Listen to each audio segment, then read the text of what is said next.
حرفيا عملت لوبيا بلحمه مفرومه، بس كانت جميله قوي. خلينا نشوف عملناها ازاي، يلا بينا. طبعا اهم حاجه كعادتي ان انا لازم اول حاجه اعملها هو صوص طماطم. جبت طبعا حوالي 5 حبات طماطم، مش اكتر ولا اقل. وطبعا بدات اقطعهم اي تقطيعه، وبعد كده جبت الحله بتاعتي وبدات ان هي تسخن قوي. نزلت بالزيت، واهم حاجه هو نزله الطماطم في الزيت. كده الصوص جميل قوي، صراحه. الصدمه دي كده كويس قوي.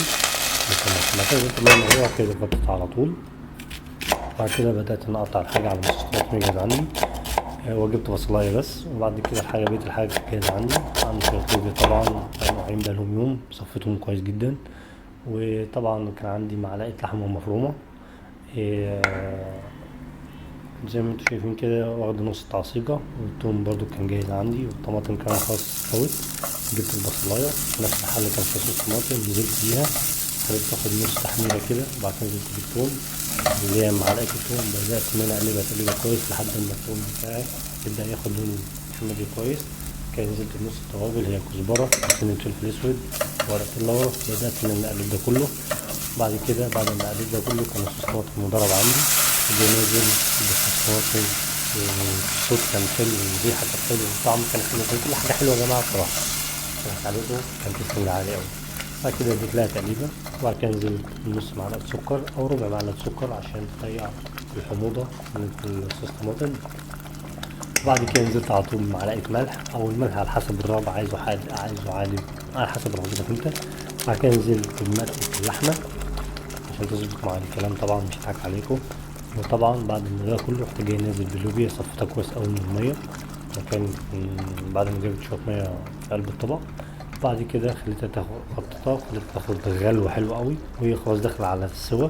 رحت جاي نازل بنص تعصيجة اللحمة المفرومة، اديت لها تقليبة طبعا عشان خاطر تاخد التستنج بتاعها. وبعد كده غطيتها بالشكل ده. بعد كده خلاص استوت بالشكل ده برضو. بدأت ان انا جه فقرة التقديم. بصراحة كانت ريحة وطعم ولون وشكل وتستنج ولا احسن من المطعم يا جماعة بصراحة.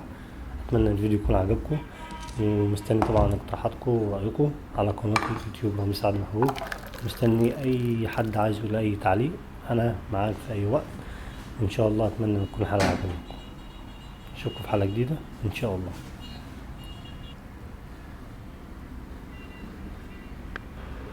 ادي اللوبيا.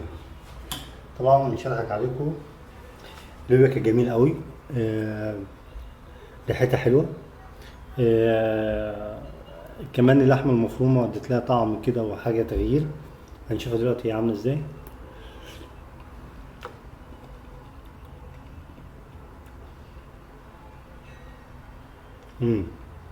تمام.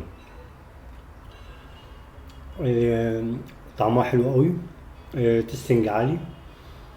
آه اللحمه المفرومه ادت لها طعم. آه خلينا كده يعني زياده تيست برضو. كمان عشان مضحكش عليكم، انا عملت معاها شويه رز لسان عصفور عشان تبقى الطعم ده ايه ظابط الكلام. ان شاء الله الحلقه تكون عجبتكم، وان شاء الله اشوفكم في حلقه جديده باذن الله. تشاو.